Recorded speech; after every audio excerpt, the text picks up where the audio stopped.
Hi, this is Mike from Mike's Unboxing Reviews and How To, and today we're going to take a look at a IP camera from Apeman, the ID73. Keep watching to find out more.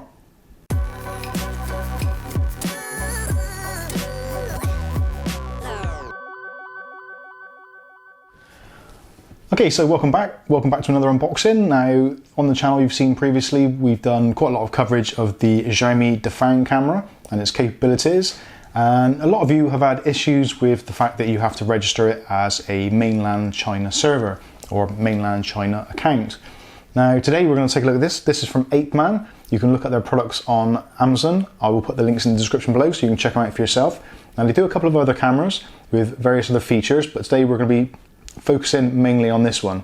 So let's see first of all what features it actually has. So first of all, on the front you've got ID73 IP camera. It's a 1920 by 1080p resolution. It has two-way audio. It works on 2.4 gigahertz Wi-Fi. That's B and N and G probably. And it supports night vision. So pretty good start. So again, on the side of the box, similar features, 1080p, two-way audio, wide-angle lens, app controlled. Now this works with both iOS and Android devices. The app is the IPC360. Again, I'll put a link to that in the description below so you can check it out and see if the app is something that you would like to use on a more regular basis. The camera features motion detection, so if something moves in front of the camera, it will trigger a recording, depending on how you set it up, or it will send you an alert to your mobile device if you have that set up. Also, it will shoot 360-degree panorama. Now I think it's actually slightly inaccurate because it doesn't do entirely 360, it's probably about 355 degrees, but it's as near as damn it. So let's go through some of the other key features. Again, same deal, 1080p, 100-degree wide-angle tilt, so the up and down access, 100 degrees of access, 2.4 gigahertz Wi-Fi as we've said before, and as I said previously, 355 degrees wide-angle pan. Supports night vision, again, two-way audio, motion detection, bright black and white image in the dark, has voice communication with family, and instant alarms sent via app. So that's enough about the specs. Let's have a look at this thing. So first of all, we get our little hello welcome card. Now the packaging of this actually is pretty good. I quite like it. So there is the camera itself. Now to me that looks pretty cute. Now you could say that looks quite futuristic, and it probably wouldn't look out of place pretty much anywhere you put it. It looks kind of scary enough to be a security device, but it also looks cute enough to be put in a kid's room maybe, or a living room area. It's not too offensive in my opinion. So let's see what else we get. So we get a user manual. Now this is actually a really thick user manual. It's not the kind of the usual throwaway pamphlet you get. So this thing is actually pretty good, and it's so big it will actually stand itself up on a desk. So lots of information there for reading. There's multi-language support, so if you're, let me see what we've got. We've probably got English, German, French, Italian, etc., Spanish, Japanese, yeah, various languages in there. Obviously, depending where you buy it and which location you're in, you'll get obviously the correct information for your region. So what else do we get? So we get a UK 3-pin power plug with USB connection.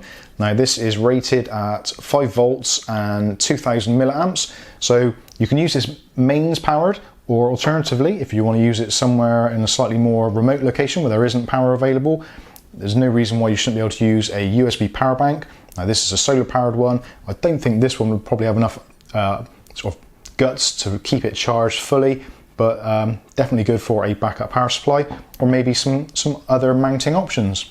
So we get our USB cable, so that's micro USB. We get some mounting hardware, so a couple of wall plugs and some screws, and you get a mounting adapter. Now this actually, I presume, will fit onto the base. Yeah, on the base you've got the 1/4-inch thread, so you can mount it onto a tripod or something like that.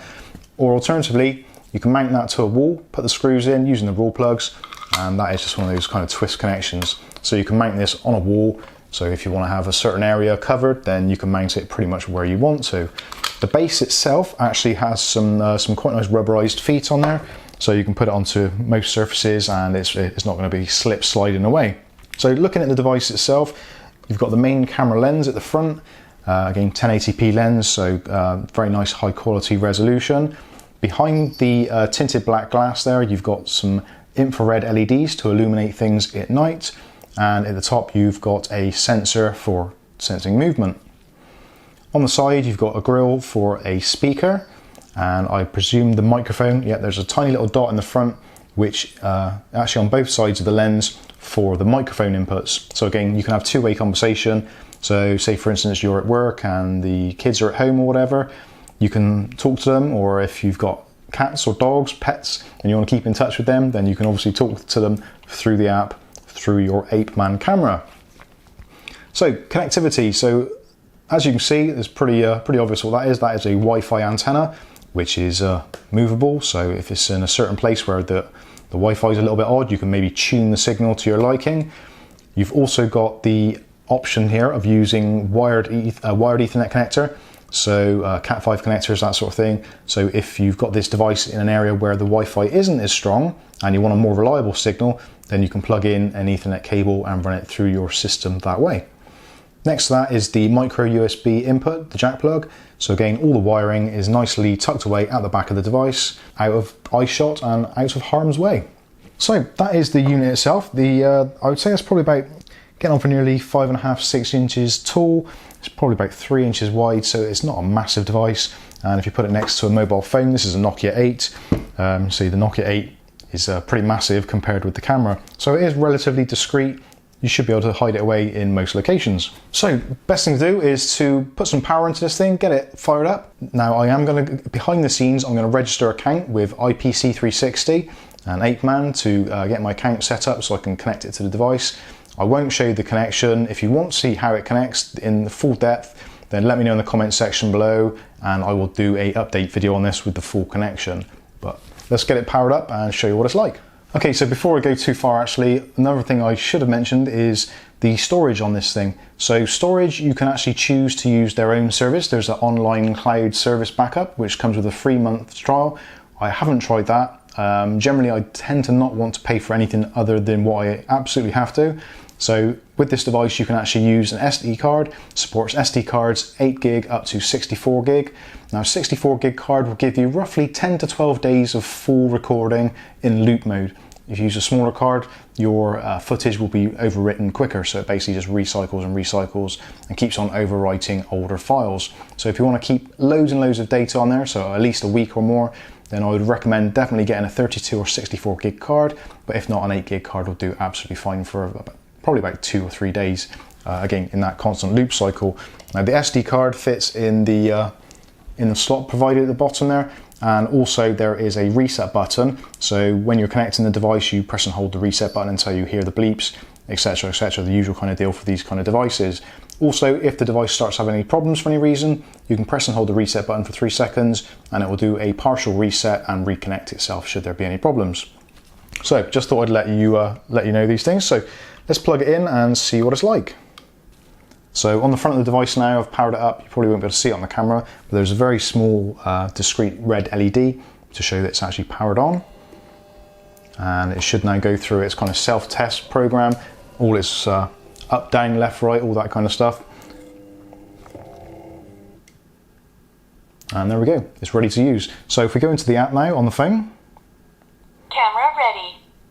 And there we go, the camera says it's ready. Now this is another big feature which makes it slightly more valuable in my mind than the Xiaomi cameras. The Xiaomi cameras were, they basically spoke in Chinese, which if you don't understand Chinese can be a real pain, especially when you're fault finding.